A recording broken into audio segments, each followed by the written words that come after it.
Hello everyone, this is Rashmi Sinha and you're watching me again on my very own channel. और आज के हम इस जावा video में हम पढ़ने वाले हैं call by reference and call by value. ठीक है, आज यही डिस्कशन होगा इस वीडियो में. अगर आपका कोई भी प्रीवियस वीडियो छूट गया या कहीं भी कंफ्यूजन है तो please do right it in my comment section. Okay, so let's begin. पहले हम शुरू करेंगे कॉल बाय वैल्यू. आप में से मैक्सिमम लोगों को ये पता है कि हमारे पास डेटा टाइप जो है वो दो तरह के होते हैं, राइट. एक होते हैं प्रीमिटिव और दूसरे होते हैं नॉन प्रीमिटिव. इतना तो आपको पता ही है, आपने प्रीवियस काफ़ी चैप्टर्स में भी पढ़ लिया है और साथ में वीडियोस में भी देख लिया. तो प्रीमिटिव डेटा टाइप कैसे होते हैं? लॉन्ग, जैसे कि आप लिखते हो लॉन्ग, इंट लिखते हो, फिर आप लिखते हो बाइट. हाँ, these are the primitive data types. और नॉन प्रीमिटिव डेटा टाइप्स जो है वो तीन तरह के होते हैं, जिसमें कि हमारा एरे आ जाता है और हमारा इंस्टेंस आ जाता है.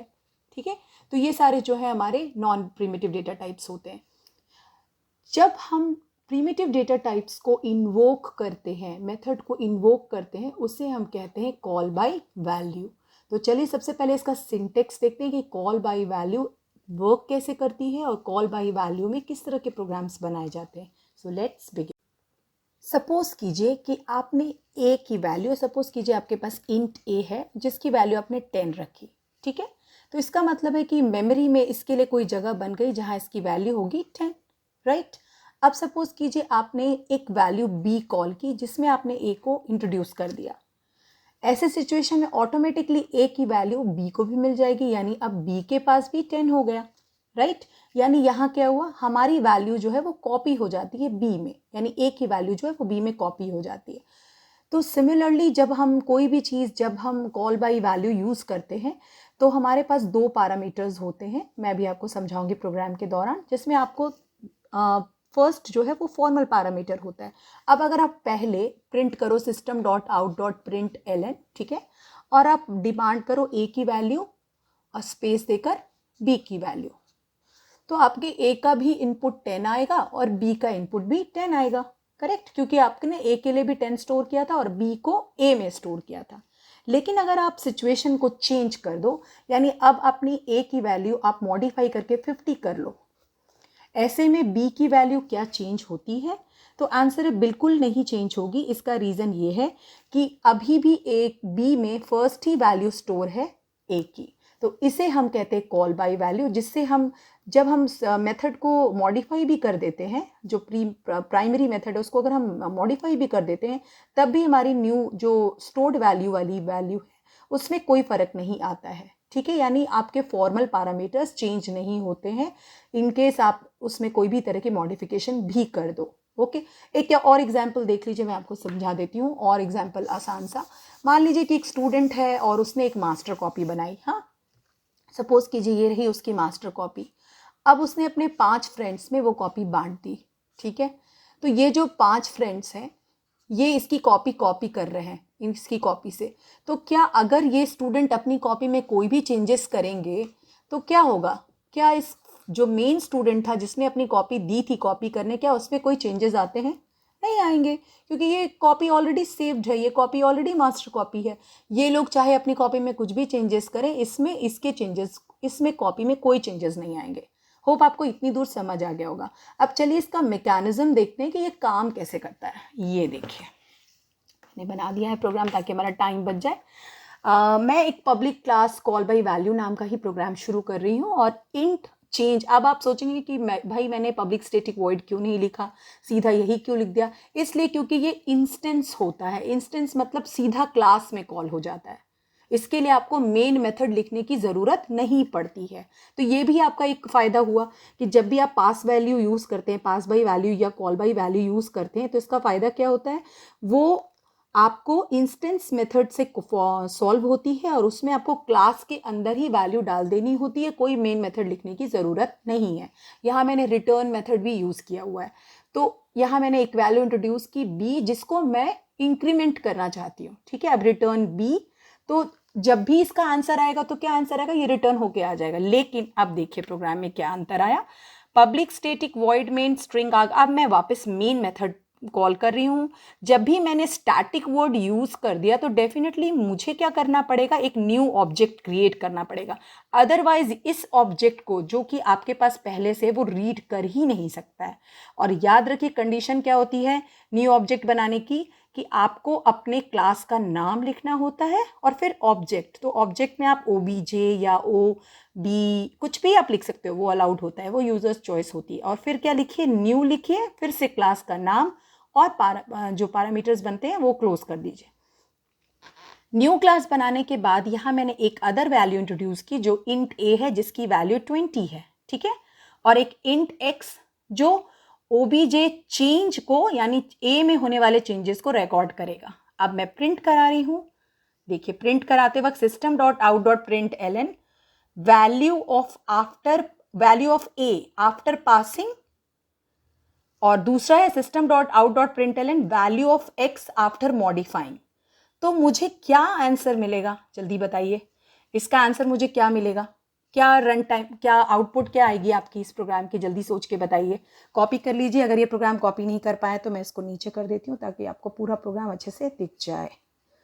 होप आपको अब दिख रहा होगा, दिख रहा है अच्छी तरह, ओके, ऐसे देख लीजिए, कॉपी कर लीजिए साथ में इस प्रोग्राम को। अब ध्यान से देखिए,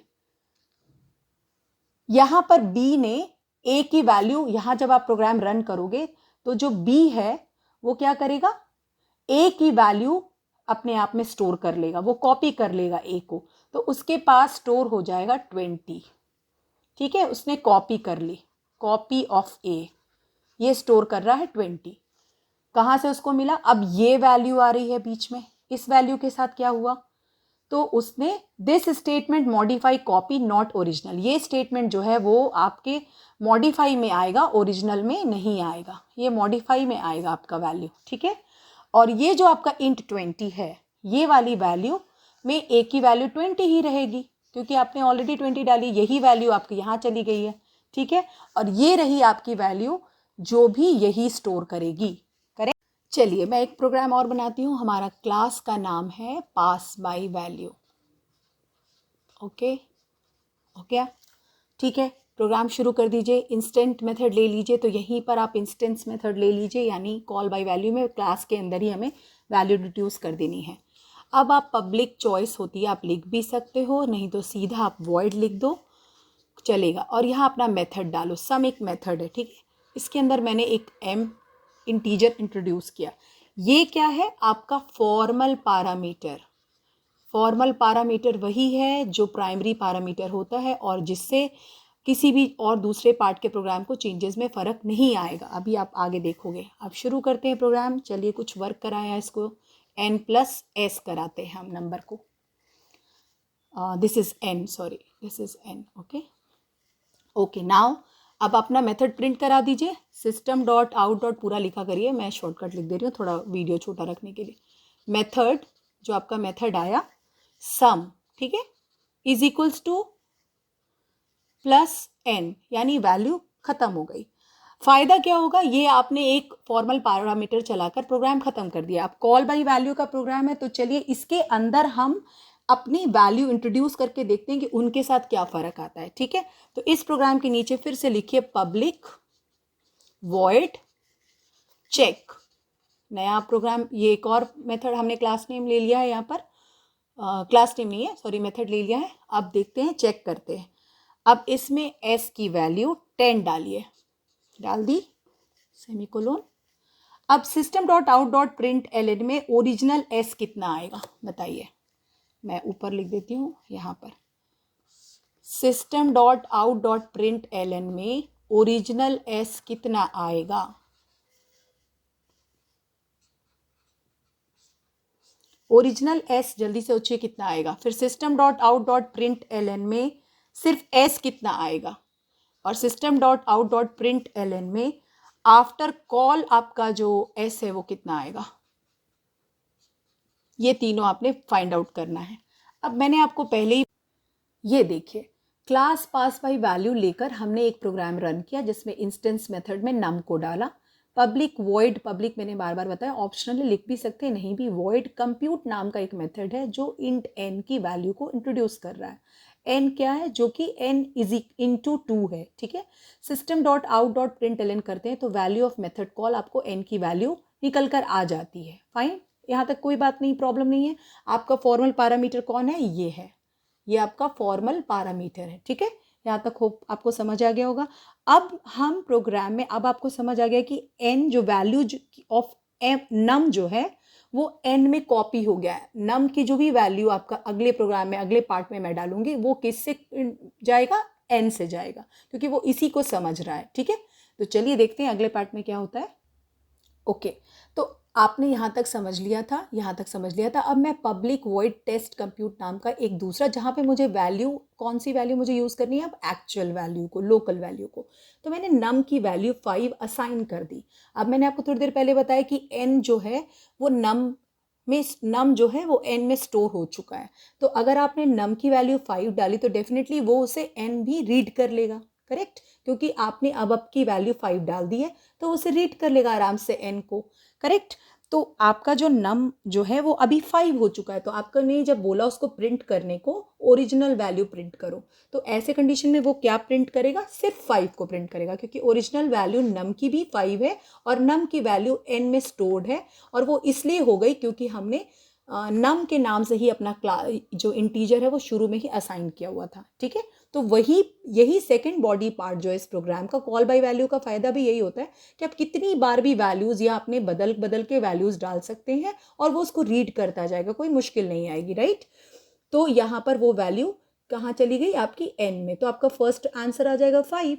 जब आप बोलोगे आफ्टर मेथड कॉल कितना आंसर आएगा, तो वो इस वैल्यू को बताएगा, क्योंकि ये आपने मॉडिफिकेशन किया था, तो वो इस बार जो है 5 × 2 10 को स्टोर कर देगा। इस तरह से एक्चुअल और जो ओरिजिनल वैल्यू है और आफ्टर वैल्यूज है वो इस तरह से आपके पास यहाँ आ जाएंगी 5 और यहाँ आ जाएगा 10। ओके, तो let's move to the next video. इसका नेक्स्ट वीडियो है कॉल बाय रेफरेंस का, जिसको मैं फिर से आपको अच्छी तरह समझा दूंगी। अगर कोई भी दिक्कत हो तो प्लीज़ मुझे मैसेज करना बिल्कुल मत भूलिए, आप मैसेज कभी भी कर सकते हैं। Thank you. ओके, तो let's see, pass by reference और call by reference both are same, यही इसी का सेकेंड नेम है और आप समझ सकते हैं। और ये नॉन प्रिमिटिव डेटा टाइप के लिए यूज़ होती है, जैसे कि एरे, ऑब्जेक्ट एंड इंटरफेस। और इसका फंक्शन क्या होता है, when we pass a variable of class type as an argument to a method, actually a copy of a reference. क्या मतलब होता है, रेफरेंस मतलब होता है एड्रेस, यानी जब आप कोई चीज़ इसमें पास करते हो तो आपका एड्रेस यानी मेमोरी एलोकेशंस होती है, मेमोरी में वो चला जाता है, मेमोरी कॉपी हो जाती है। This is because Java does not copy the object into the memory, so actually it copies reference of the object into the memory and passes the copy to the parameters of the called method. तो एक आसान तरीका देख लीजिए, एक छोटा सा example देखिए। मान लीजिए इस बार उसी स्टूडेंट ने एक कॉपी बनाई और फिर से अपने 5 दोस्तों को दे दिया, 5, ठीक है। इन 5 फ्रेंड्स के पास तो कॉपी हो गई, मगर अगर इस मास्टर कॉपी को कोई एक स्टूडेंट उठा के लेके जाए तो उसमें वो आसानी से कोई भी बदलाव कर सकता है। इसका मतलब ये हुआ कि इस बार फॉर्मल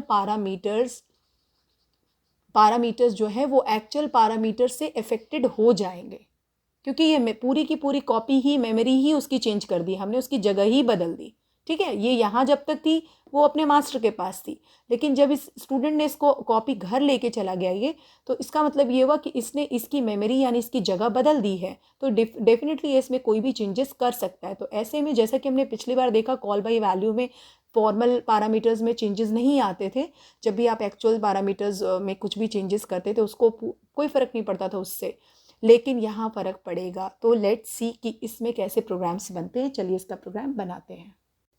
प्रोग्राम का नाम हमने पब्लिक क्लास रेफरेंस ही रख दिया है और मैंने एक इंट एन नाम का इंस्टेंस इंट्रोड्यूस कर दिया क्लास के जस्ट बाद, और एक मेथड अपना डाल रही हूँ यहाँ पर, public void test reference object मेरा जो है वो एक क्लास वेरिएबल भी है, साथ साथ मेरा फॉर्मल पैरामीटर भी है, ठीक है। और ऑब्जेक्ट एन के अंदर मैंने ये मॉडिफिकेशन की n+2, अभी तक मैंने n की वैल्यू कहीं भी नहीं डाली है, ठीक है। System dot out dot print ln इन कॉल में हमारा n की वैल्यू डिमांड की जा रही है, यानी उसकी वैल्यू ऑफ n डिमांड की जा रही। अब आप अपने एक्चुअल पैरामीटर की तरफ शिफ्ट कर जाइए। एक्चुअल पैरामीटर अगर आप देखेंगे, ये देखिए, एक्चुअल पैरामीटर अगर आप देखेंगे तो मैंने यहाँ लिखा है पब्लिक वॉइड टेस्ट2 नाम का एक नया मेथड इंट्रोड्यूस किया। चूँकि नया मेथड इंट्रोड्यूस किया तो डेफिनेटली वो रेफरेंस को जो कि हमने यहाँ इंट्रोड्यूस किया था उसको नहीं पढ़ पाएगा। तो ऐसे सिचुएशन में हम एक न्यू मेथड, न्यू ऑब्जेक्ट यहाँ पे बना रहे हैं। रेफरेंस ओबीजे लिखा हुआ है, ये सी है, रेफरेंस सीई, ओबीजे लिखा है मेरे ऑब्जेक्ट का नाम, और न्यू रेफरेंस नाम का मैंने एक नया ऑब्जेक्ट क्रिएट कर लिया। इसकी प्रोसेस तो आपको पता ही है।